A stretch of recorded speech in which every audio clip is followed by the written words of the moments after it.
तो monistic theory में all in one and one in all का सिद्धांत बताया गया है, लेकिन जब हम अपने वैदिक संस्कृति की तरफ जाते हैं और हम जानकारी लेते हैं तो उसमें भी हमारी वैदिक टर्मिनोलॉजी में भी ये बात बड़ी विस्तार पूर्वक बताई गई। अद्वैत के सिद्धांत के बारे में बताया गया। अद्वैत का सिद्धांत ही बेस सिद्धांत है, क्योंकि जब मोनिस्टिक थ्योरी के विषय में लोगों ने जानकारियाँ ली तो उन्होंने बोला कि ये टेक्निक हमने सीखी हम 3000 साल पुरानी अद्वैत के शास्त्र से, सांख्य योग के जरिए उन्होंने ये चीज़ें ईजाद की है। तो हमारे शास्त्रों में भी कहा गया है कि मतलब हर चीज़ की उत्पत्ति एक ही से हुई और एक ही में उसका समागम होगा, मतलब एवरीथिंग इज वन, मतलब वसुदैव कुटुंबकम हमारे शास्त्रों में, गीता में भी कहा गया वसुदैव कुटुंबकम। इस संसार में जो भी है हम सप्त ऋषि की संतानें हैं और सब में एक ही एनर्जी फ्लो हो रही है, जो यूनिवर्सल एनर्जी बोल सकते हैं जिसको। तो अब हम बात करते हैं कि लॉ ऑफ अट्रैक्शन को अगर हमारी ज़िंदगी में हमें लागू करना है तो हमें सबसे पहले लॉ ऑफ एम्प्टीनेस को लागू करना पड़ेगा। हमारा जो पात्र है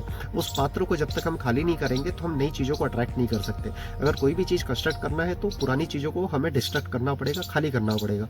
तो अगर हमें अच्छी चीज़ें अट्रैक्ट करना है हमारी ज़िंदगी में तो हमें विशेष तौर पे हमारी ज़िंदगी, हमारे हृदय में जो संवेदनाएं मतलब जो इमोशंस, जो नेगेटिव इमोशंस जिसकी बात कर सकते हैं हम, उनको हमें पहले बाहर निकालना पड़ेगा। तो ऐसे कौन से 4 इमोशंस के बारे में बताऊँगा। अगर वो 4 इमोशंस अगर हमने हटा दिए तो हम एलिजिबल हो जाएंगे लॉ ऑफ अट्रैक्शन को अपनी ज़िंदगी में लागू करने के लिए। तो आपको एक चीज़ ये समझना पड़ेगी कि एक बाल्टी में अगर पानी है और एक बाल्टी में पानी, अगर यूरिन का एक बूंद भी उस बाल्टी में गिर जाएगा तो पूरी पानी को ख़राब कर सकता है। तो अगर हमें कोई चीज़ें अट्रैक्ट करनी है, अच्छी चीज़ें अट्रैक्ट करनी है, तो हमें हमारे पात्र को सबसे पहले खाली करना पड़ेगा उन नेगेटिव चीज़ों से जिससे हम अच्छी चीज़ों को अट्रैक्ट कर सकें।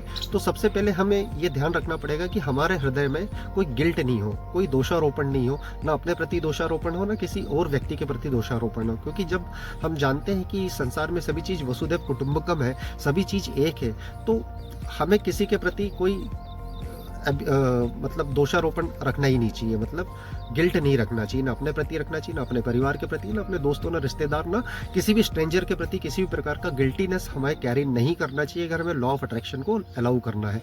फिर दूसरी चीज़ जो आती है, अगर हमें हमारे हृदय से निकालनी है, अगर अट्रैक्शन को अट्रैक्ट करना है चीज़ों को, तो वो आती है रिवेंज।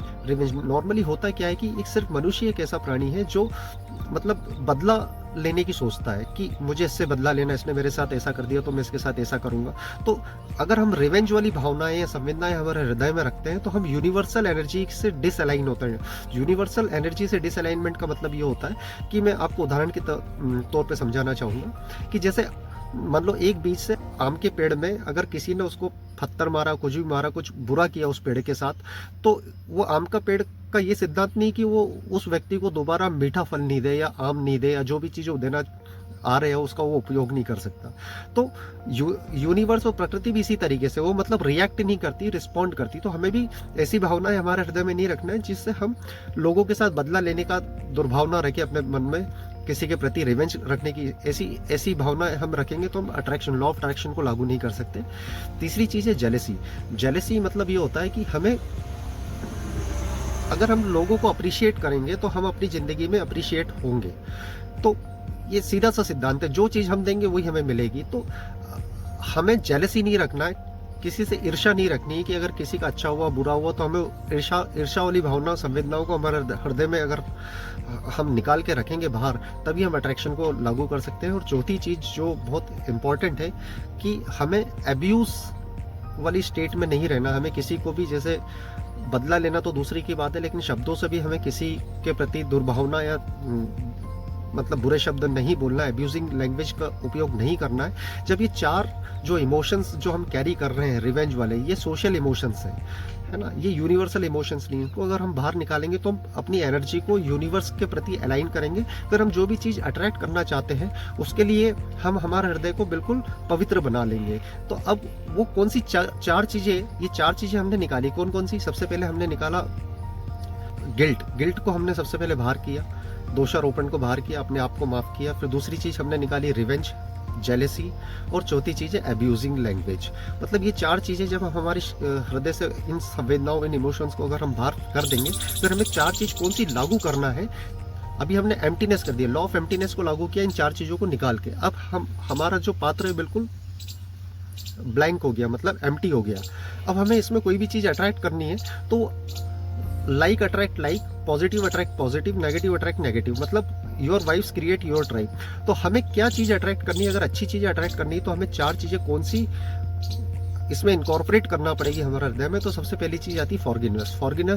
फॉरगिवनेस का मतलब होता है सबसे पहले क्षमा करना हम सीखें। क्षमा अपने आप को करें सबसे पहले, क्योंकि जब हम अपने आप को क्षमा करेंगे तभी हम दूसरों को क्षमा कर सकते हैं। तो सबसे पहले सेल्फ को फॉरगिवनेस होना चाहिए, फिर परिवार को, फिर समाज के हर एक व्यक्ति को जिससे भी आप मिल रहे हैं, क्योंकि सभी एक ही परिवार के सदस्य हैं, तो हम सबको क्षमा कर रहे हैं सबसे पहले। तो जब हम क्षमा करते हैं तो हमारा हृदय थोड़ा एक्सपैंड होता है। तो विस्तार, जब हृदय में विस्तार होता है तो उसमें लव और कंपैशन आता है। जब लव और कंपैशन, दूसरी चीज़ हमें इनकॉर्पोरेट करनी है, जब हम क्षमा करते हैं किसी को तो हमारा हृदय विस्तार पूर्वक एक्सपैंड होता है तो उसमें हम लव और कंपैशन डालें, मतलब हम लोगों के प्रति कृतज्ञ रहें, लोगों को मतलब प्यार करें, कंपैशन फीलिंग रखें, एम्पैथी रखें लोगों के प्रति।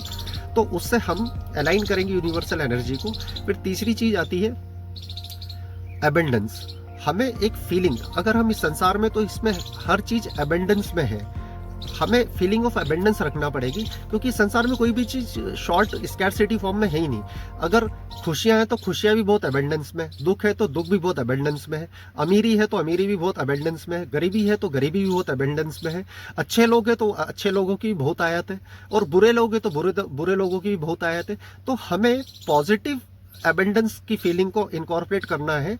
और फिर चौथी चीज आती है जिसको हमें लागू करना है, वो है ग्रेटिट्यूड मतलब हम ग्रेटफुल हो हमारी जिंदगी के प्रति, हमारे माँ बाप के प्रति, हमारे परिवार के प्रति, हमारे समाज के प्रति, हमारे हर एक चीज जो हमारे पास आज की तारीख में है। हमें यूनिवर्स को, उस यूनिवर्सल इनफाइनाइट इंटेलिजेंस को हमें ग्रेटफुल होना चाहिए। ये 4 चीजें अगर हम डेली बेसिस में इनकॉर्पोरेट करेंगे तो हम लॉ ऑफ अट्रैक्शन को अपनी जिंदगी में सकारात्मक रूप से लागू कर सकते हैं। क्योंकि जब हमारा हृदय पवित्र होगा, सबसे पहले हृदय नेगेटिव इमोशंस को बाहर करें, एम्प्टीनेस करें। एम्प्टीनेस करने के बाद हमें उन 4 चीजों को, सबसे पहले फॉरगिवनेस, दूसरी चीज आती है लव एंड कंपैशन, और तीसरी चीज आती है एबेंडेंस वाली स्टेट में हम अपने आप को रखें, फीलिंग ऑफ एबेंडेंस, और चौथी चीज आती है ग्रेटफुलनेस। तो ये 4 चीजें अगर हम ये रखेंगे, 4 नेगेटिव इमोशंस को बाहर करेंगे, एम्प्टी करेंगे, और 4 पॉजिटिव इमोशंस को डालेंगे, तो हम लॉ ऑफ अट्रैक्शन को अपनी जिंदगी में बहुत ही अच्छी तरीके से लागू कर सकते हैं। अगर आपको ये वीडियो पसंद आया तो आप अपने दोस्तों के साथ, हर किसी व्यक्ति के साथ शेयर कर सकते हैं, क्योंकि लॉ ऑफ अट्रैक्शन को लागू करने के लिए लॉ ऑफ एम्प्टीनेस होना पड़ेगा, हमें हृदय से पवित्र होना पड़ेगा, संवेदनाओं को, बुरे इमोशंस को बाहर करना पड़ेगा। तो जरूर सब्सक्राइब करें मेरे चैनल को। चैनल का नाम है signify life with Sanjeev. Thank you.